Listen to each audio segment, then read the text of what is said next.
बड़ी खबर है, पीएम मोदी की हाई लेवल मीटिंग जारी है। पीएम मोदी की वरिष्ठ मंत्रियों के साथ में बैठक में गृह मंत्री अमित शाह मौजूद, रक्षा मंत्री राजनाथ सिंह भी मौजूद हैं, विदेश मंत्री एस जयशंकर भी मौजूद हैं, केंद्रीय मंत्री निर्मला सीतारमण, जेपी नड्डा, हरदीप पुरी मौजूद हैं। पश्चिम एशिया के हालात पर इस बैठक में चर्चा लगातार जारी है।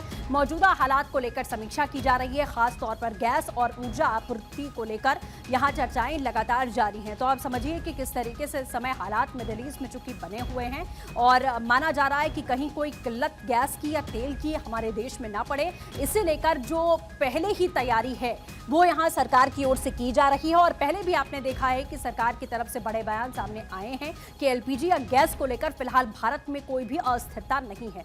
पॉलिटिकल एडिटर अदिति नागर हमारे साथ में जुड़ चुके हैं। अदिति, ये तस्वीरें हम देख रहे हैं, बैठक लगातार जारी है मिडिल ईस्ट के हालातों को लेकर, क्योंकि माना जा रहा था कि जंग कुछ दिन में निपट जाएगी, हालात स्थिर हो जाएंगे, लेकिन फिलहाल ऐसा नहीं हो रहा है। कि आगे की स्ट्रैटेजीज इस बैठक में बनाई जा रही हैं कि आगे अगर कोई ऐसी स्थिति बनती है तो देश में किसी प्रकार की कोई अस्थिरता ना पैदा हो? बिल्कुल, देखिए, प्रधानमंत्री नरेंद्र मोदी ने वरिष्ठ मंत्रियों के साथ उच्च स्तरीय बैठक की और बैठक में पश्चिम एशिया की बदलती स्थिति को देखते हुए पेट्रोलियम, कच्चे तेल, बिजली और केमिकल्स के क्षेत्र में ये बैठक, उस समीक्षा की बैठक बुलाई है। बैठक का मुख्य फोकस है देश भर में जो आपूर्ति को देखना, बिल्कुल किसी भी तरीके से बाधित ना हो, स्थिरता, लॉजिस्टिक्स और प्रभावी वितरण सुनिश्चित किया जाए, ब्लैक मार्केट को बंद किया जाए।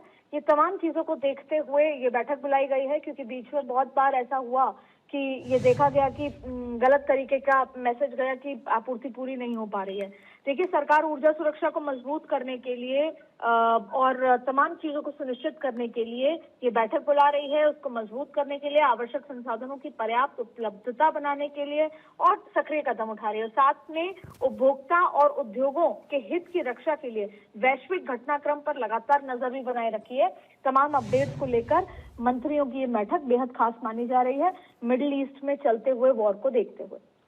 बिल्कुल अदिति, और ये संघर्ष अभी कितने लंबे समय तक चलेगा इसका अंदाजा भी नहीं है, लेकिन इसी बीच में जो ये एक्सक्लूसिव तस्वीरें भी अदिति हम दिखा रहे हैं, हम दोबारा आपका रुख करेंगे, लेकिन फिलहाल ये तस्वीरें जो आ रही हैं वो भी हम आपको दिखाएंगे। लेकिन ये तस्वीर देखकर आपको अंदाजा लग रहा होगा कि कितनी सतर्कता के साथ में इस बैठक को बुलाया गया है। लेकिन इसी बीच ये भी खबरें यहाँ पर मिली कि कैसे स्ट्रेट ऑफ हॉर्मुज की अगर बात करें या कैसे भारत की में एलपीजी और गैस की जो सप्लाई है वो लगातार जारी है, और वहां से भी जो टैंकर्स हैं वो हमारे निकले और पहुंचे भी हमारे बंदरगाहों तक, वो भी तस्वीर आपने देखी। तो ये डिप्लोमेसी का ही हिस्सा है जो आप साफ तौर पर देख सकते हैं कि भारत में किसी प्रकार की कोई समस्या नहीं है, क्योंकि हमारे जितने पड़ोसी देश हैं, खासतौर पर अगर बांग्लादेश की बात कर लीजिए, आप नेपाल की बात कर लीजिए, वहां पर अस्थिरता कहीं ना कहीं पैदा हुई है, लेकिन भारत में ऐसी स्थिति फिलहाल व्याप्त नहीं है। और इसी को लेकर माना जा रहा है कि ये बैठक यहाँ की जा रही है। पहले भी सरकार के जो जिम्मेदार मंत्री हैं उनकी तरफ से पहले भी बयान यहाँ पर जारी किए गए हैं। हरदीप सिंह पुरी पहले भी आए,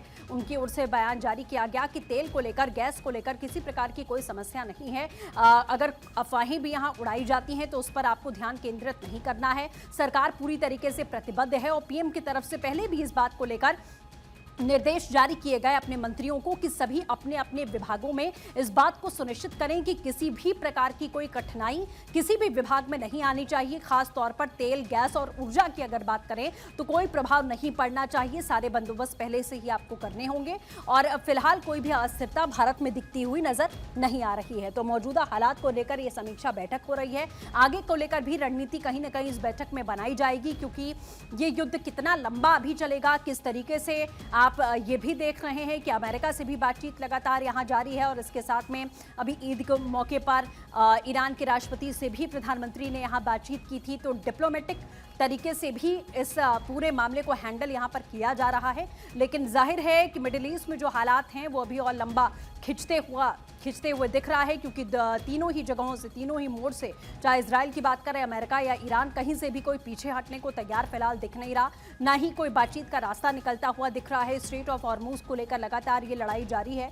ईरान उसे बंद करने का ऐलान कर चुका है, अमेरिका उसे खुलने के लेकर चेतावनी दे रहा है। लेकिन इन सब के बीच में अगर अस्थिरता कहीं पैदा हो रही है तो वो पूरी दुनिया में हो रही है। सभी देशों को इसका खामियाजा भुगतना पड़ रहा है, लेकिन भारत में इसका प्रभाव ना पड़े आने वाले समय में भी, क्योंकि माना जा रहा था कि कुछ समय में युद्ध निपट जाएगा और कोई हल निकल आएगा, रास्ता निकल आएगा। लेकिन फिलहाल 23 दिन बीत चुके हैं, हालात अभी नियंत्रित नहीं होते हुए दिख रहे हैं। इसी को लेकर भारत सरकार अपनी तैयारी यहां करती हुई दिख रही है और यह हाई लेवल बैठक लगातार जारी है, जिसमें सभी मंत्री आपको मौजूद दिखाई दे रहे हैं। ऊर्जा, गैस और तेल, ये 3 सबसे महत्वपूर्ण जो चर्चा का विषय है कि इन सेक्टर्स में किसी प्रकार की कोई अस्थिरता पैदा नहीं होनी चाहिए। इसे सुनिश्चित करने को लेकर रणनीतियां यहां बनाई जा रही हैं, क्योंकि युद्ध अगर लंबा खिंचता है तो तेल और गैस की आपूर्ति को लेकर कहीं ना कहीं कोई विघ्न पड़ सकता है, जिसको लेकर पहले से ही रणनीतियां फिलहाल बनाई जा रही हैं।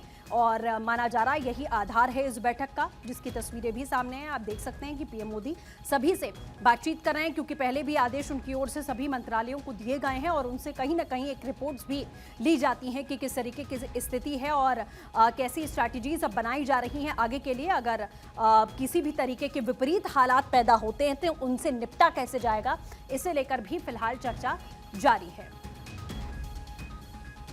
तो तस्वीरें आपको हम लगातार दिखा रहे हैं प्रधानमंत्री की इस बैठक की, जो सामने आ चुकी हैं। पश्चिम एशिया के हालातों पर यह बैठक जारी है, चर्चा भी जारी है।